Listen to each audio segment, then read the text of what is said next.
Howdy. I hope that y'all doing all right. So maybe most of you remember about a year ago, I think I did I did a video of the stories behind the hymns, and I would post them.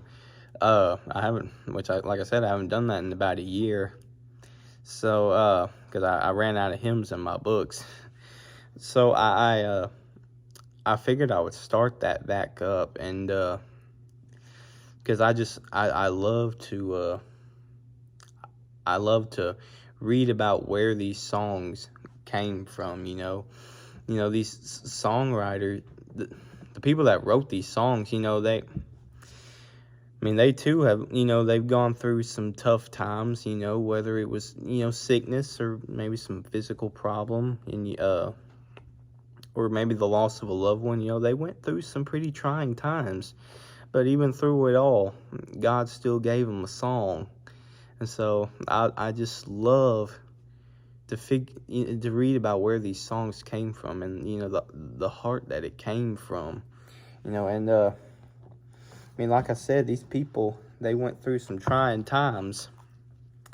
And I was thinking of this one guy that wrote this very, very, which all these great songs are awesome. It's hard to pick a favorite, but this one I really love. And most of you may know the backstory of this author. This guy's name is Horatio G. Spafford. And like I said, you might already know his backstory, but like I said, I just love to read the stories about where these great songs came from. So I'm gonna read this to you. I'm gonna share this with y'all. This beloved hymn was written by a Presbyterian layman from Chicago named Horatio G. Spafford, who was born in North Troy, New York on October 20th, 1828. As a young man, Spafford had established a successful legal practice in Chicago. Along with his financial success, he always maintained a keen interest in Christian activities. He enjoyed a close and active relationship with D.L. Moody and other evangelical leaders of that era. He was described by George Stebbins, a noted gospel musician, as a man, quote-unquote, a man of unusual intelligence and refinement, deeply spiritual and devoted student of the scriptures. Some months prior to the Chicago fire of 1871, Spafford had invested heavily in real estate on the shore of Lake Michigan, and his holdings were wiped out by this disaster. Desiring a rest for his wife and 4 daughters, as well as wishing to assist Moody and Skanke in one of their campaigns in Great Britain, Spafford planned a European trip for his family in November of 1873. But due to some unexpected last-minute business developments, he had to remain in Chicago. But he sent his wife and 4 daughters on ahead as scheduled on the SS Villa du Havre. He expected to follow in a few days. On November 22nd, the ship was struck by the Lochern, an English vessel that sank in 12 minutes. Several days later, the survivors were finally landed in Cardiff, Wales, and Mrs. Spafford cabled her husband, saved alone. Shortly afterward, Spafford left by ship to join his bereaved wife. It is thought that on the sea near the area where his 4 daughters had drowned, Spafford penned this text, whose words so significantly described his own personal grief. That one line in the song says, "When sorrow like sea billows roll." It is noteworthy, however, that Spafford's hymn does not dwell on the theme of life's sorrows and trials, but it focuses attention in the 3rd stanza on the redemptive work of Christ, and the 4th stanza anticipates his glorious second coming. Humanly speaking, it is amazing that one could experience such personal tragedies and sorrows as Horatio Spafford did, and still be able to say with such convincing clarity, "It is well with my soul." In 1881, the Spaffords fulfilled a lifelong interest in the Holy Land. They left Chicago with their 2 young daughters and a group of friends and settled in Jerusalem. There, they established the American colony, which cared for the sick and destitute. Although Horatio died just 8 years later at the age of 60, his significant ministry continued. The story of this special family and their ministry is told in the book Our Jerusalem, written by the Spafford's daughter, Bertha Spafford Vesper. It's like I said, it's amazing how these people go through so much, but yet Mr. Spafford was still able to pen this great song, and I love it so much. It's, like I said, it's hard to pick a favorite, but because they're all so good, but this one is definitely up there, so I'm gonna sing it a little bit to you.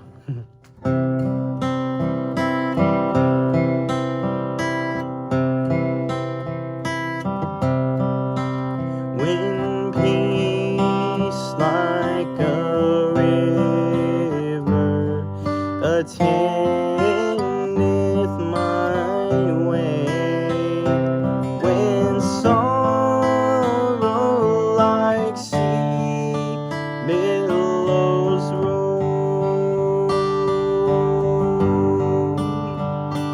whatever my lot, thou hast taught me to say, it is well with my soul, it is well with my soul, it is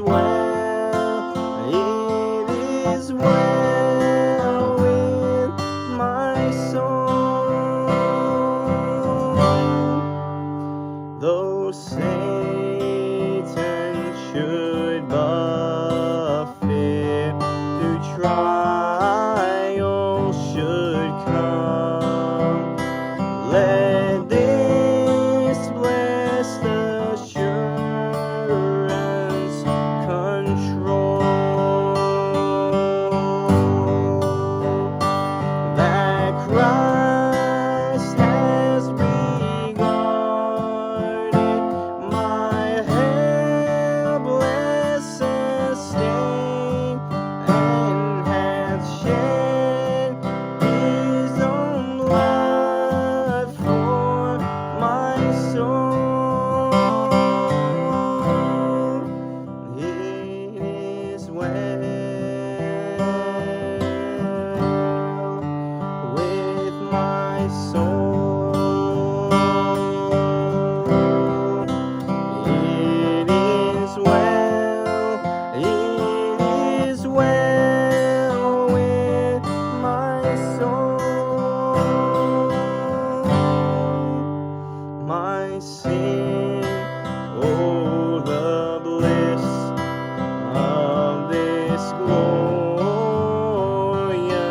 thought, my sin not in part, but the whole, is nailed to the cross, and I bear it no more. Praise the Lord, oh my soul, it